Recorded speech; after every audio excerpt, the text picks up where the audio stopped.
பிரியாணிக்கு தேவையான பொருட்கள் ஒரு 1.5 பெரிய வெங்காயத்தை இப்படி ஸ்லைஸ் பண்ணி வச்சுருக்கேன். அதே மாதிரி இதில் வந்து ஒரு 1.5 பெரிய வெங்காயத்தை இப்படி நல்லா அரைச்சி வச்சுருக்கேன். புதினா, அதே மாதிரி கொத்தமல்லி இலை, ரெண்டுமே ஒவ்வொரு கை இருக்குது. அதாவது இவ்வளோ தான் இந்த அளவு. அதே மாதிரி இதில் வந்து 2 மீடியம் சைஸ் தக்காளி இருக்குது. ஏன்னா நம்ம தயிர் ஆட் பண்ணுறதுனால நம்ம ரெண்டு தக்காளி வச்சுக்கிட்டா போதும். இதே நீங்கள் தயிர் ஆட் பண்ணுறதுனா 3 தக்காளி வச்சுக்கலாம். அதாவது ஒரு மிக்ஸி ஜார் எடுத்து அதில் வந்து ஒரு 4-5 துண்டு தேங்காய், அதுக்கப்புறமா சோம்பு கொஞ்சோண்டு, ஒரு 6-7 முந்திரி பருப்பு, அப்புறம் கொஞ்சோண்டு கசகசா, இது எல்லாத்தையும் சேர்த்து கொஞ்சம் தண்ணி ஊற்றி நம்ம வந்து அரைச்சி எடுத்துக்கலாம். அரைச்சி எடுத்து வரலாம்.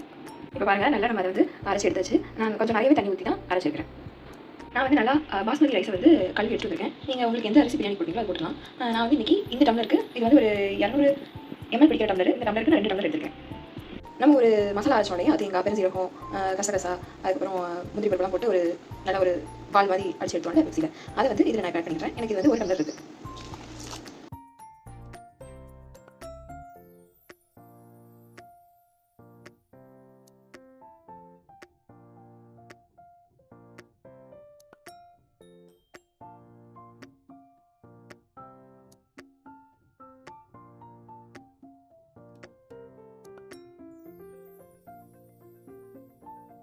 இந்த மாதிரி நம்ம இன்றைக்கி இறால் பிரியாணி செய்ய போகிறனால இறாலை வந்து நல்லா கழுவி இந்த மாதிரி மசாலா போட்டு நீங்கள் வந்து பொரிச்சு எடுத்து வச்சுக்கிறது கொஞ்சம் நல்லது. பொரிக்காமலும் செய்யலாம். நான் இன்றைக்கி பொரிச்சு எடுத்து வச்சுக்கிறேன். பொரிக்கிறதுக்கு வந்து ரொம்ப இதாகவும் பொரிக்கல, ஒரு போட்டு கொஞ்சம் நேரத்தில் நான் எடுத்துட்டேன். நல்லா பொரிக்கல, நீங்கள் பார்த்தாலே தெரியும். அது வந்து லைட்டாக சுருங்கி வந்த உடனே நம்ம வந்து அதை வந்து பொரிக்கிறதுக்கு எடுத்து வச்சுக்கலாம். இதுக்கு வந்து நான் என்ன மசாலா போட்டு பொரிச்சிருக்கேன் அப்படின்னா, வத்தல் தூள், அதே மாதிரி சீரகத்தூள், மிளகுத்தூள், அதுக்கப்புறமா தேவையான அளவு உப்பு, இது 4 தான் போட்டு நல்லா நீங்கள் வந்து பொரிச்சு எடுத்துக்கிடணும். ஓகே, நம்ம இப்போ பிரியாணி செய்ய ஸ்டார்ட் பண்ணிடலாம். நம்ம இன்றைக்கி வந்து நல்ல ஒரு குக்கரில் தான் உதிரியான பிரியாணி செஞ்சு பார்க்க போகிறோம். அதுக்கு ஒரு குக்கர், அடிகரமான ஒரு குக்கரை நம்ம அடுப்பில் வச்சுட்டு இப்போ வந்து இதுக்கு நெய் ஊற்றணும். நான் இன்றைக்கி வீட்டில் செஞ்ச நெய் எடுத்துக்கிறேன். நீங்கள் கடையில் வாங்கின நெய்யோ இல்லை வீட்டில் உள்ள நெய்யோ யூஸ் பண்ணிக்கலாம். முதல்ல நம்ம வந்து வெட்டி வச்சுருக்கிற வெங்காயத்தை போட்டுக்கிறோம்.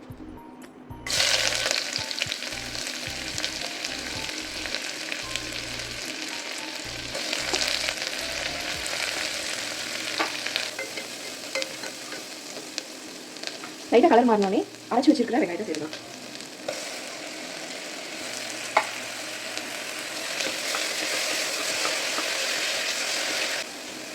இந்த நேரத்தில் நம்ம அரைச்சி வச்சிருக்கிற இஞ்சி பூண்டு பேஸ்ட்டு 1 ஸ்பூன் சேர்த்துக்கலாம். நல்லா அதையும் மிக்ஸ் பண்ணி விட்டுட்டு அதோட பச்சை வாசனை போகிற வரைக்கும் வைக்கணும். இந்த நேரத்தில் நம்ம பிரியாணிக்குள்ள ஸ்பைசஸ் ஆட் பண்ணிக்கலாம். நான் வந்து இன்றைக்கி பிரியாணி பவுடர் தான் யூஸ் பண்ணுறேன். நான் வீட்டில் வந்து அரைச்ச பவுடர். இது உங்களுக்கு வேணும்னா நீங்கள் கமெண்ட்ஸில் சொல்லுங்கள், நெக்ஸ்ட் வீடியோவை நம்ம அதை போடலாம். இதான் நான் சொன்ன பிரியாணி பொடி வீட்டில் தான் அரைச்சது. இப்போ நம்ம இதை வந்து போடலாம்.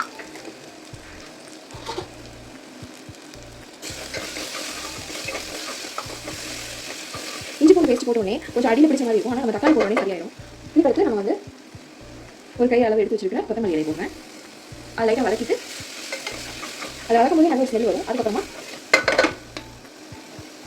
புதினா இலையை போட்டுருவோம்.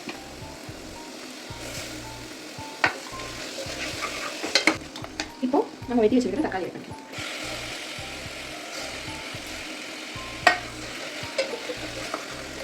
தக்காளி வேக வரைக்கும் கொஞ்சம் நேரம் நம்ம வெயிட் பண்ணுவோம். தக்காளி நல்லா மசிச்சு வந்ததுக்கப்புறமா அதுக்கடுத்து நம்ம வந்து ஆட் பண்ணலாம் மற்ற இன்க்ரீடியன்ஸை. இந்த அளவுக்கு நம்மளுக்கு நல்லா மசிஞ்சு வரணும். இப்போ பார்த்தீங்கன்னா நமக்கு ஃபஸ்ட்டு பார்க்கும்போது ஒரு மாதிரி அடியில் பிடிச்ச மாதிரி தான் இருக்கும். நான் சொன்னால் தக்காளி கூட நல்லா சரியாயிடும், அந்த மாதிரி சரியாயிடும். இப்போ வந்து இதில் நம்ம வத்தல் தூள் ஆட் பண்ணிக்கலாம். நம்மளுக்கு எவ்வளோ வாய்ப்பு தேவையோ அந்த அளவுக்கு நம்ம ஆட் பண்ணிக்கிறோம்.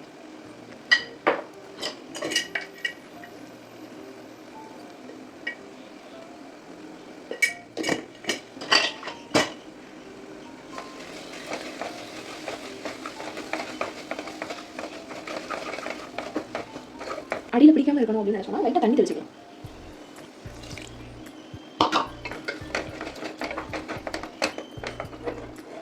இது வந்து எந்த நீங்கள் chicken biryani, mutton biryani, vegetable biryani எது செஞ்சாலும் இதுதான் பேசிக்கான மசாலா ரெடி பண்ணுற மெத்தட். இதுக்கப்புறம் நம்ம வந்து ஃபிஷ் பிரியாணி செய்யலாம், ஃபிஷ் ஆட் பண்ணிக்கலாம், சிக்கன் செய்யலாம், சிக்கன் ஆட் பண்ணிக்கலாம். எது செய்ய போகிறீங்களோ அதை வந்து இந்த ரெண்டு ஆட் பண்ணுவோம். இப்போ நம்ம இதில் வந்து கொஞ்சம் தயிர் ஆட் பண்ணிக்கிறோம். 1 1/2 ஸ்பூன் ஆட் பண்ணால் போதும்.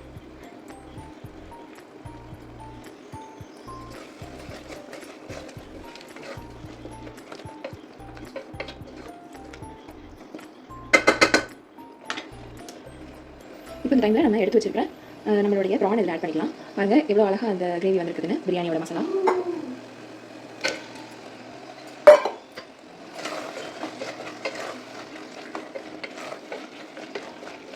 ஆட் பண்ணியாச்சு. இதில் நம்ம பொரிச்சிருக்கும் போது நம்ம உப்பு கொஞ்சம் ஆட் பண்ணிப்போம். அதனால் உப்பு பார்த்து நம்ம சேர்த்துக்கணும்.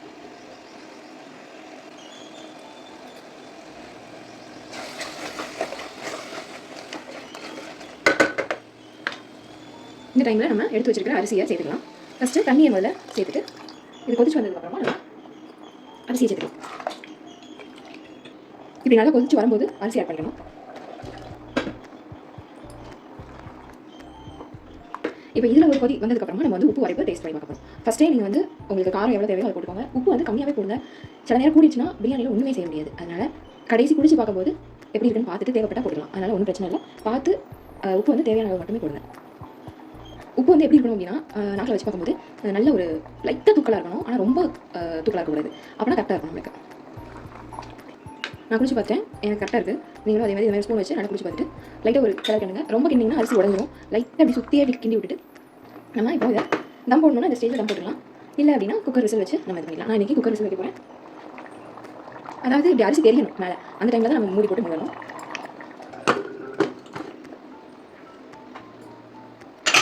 அவ்வளோதான். ஹை ஃப்ளேமில் ஒரு விசில், அப்புறம் ஒரு 5லேருந்து 7 நிமிஷம் சிம்மில் வச்சுட்டு ஆஃப் பண்ணிடலாம். பிரியாணி நம்மளுக்கு அருமையாக ரெடி ஆயிடுச்சு. இப்படி தனியாக இருக்கிறத பார்த்து மறந்துடக்கூடாது. லைட்டாக அப்படி கிண்டி கிண்டோம்னா சரியாக போயிடும். ஏன்னா நம்ம விசில் போட்டு வேக வச்சனால அப்படி இருக்கும். ஆனால் உடைக்காமல் எடுக்கணும்.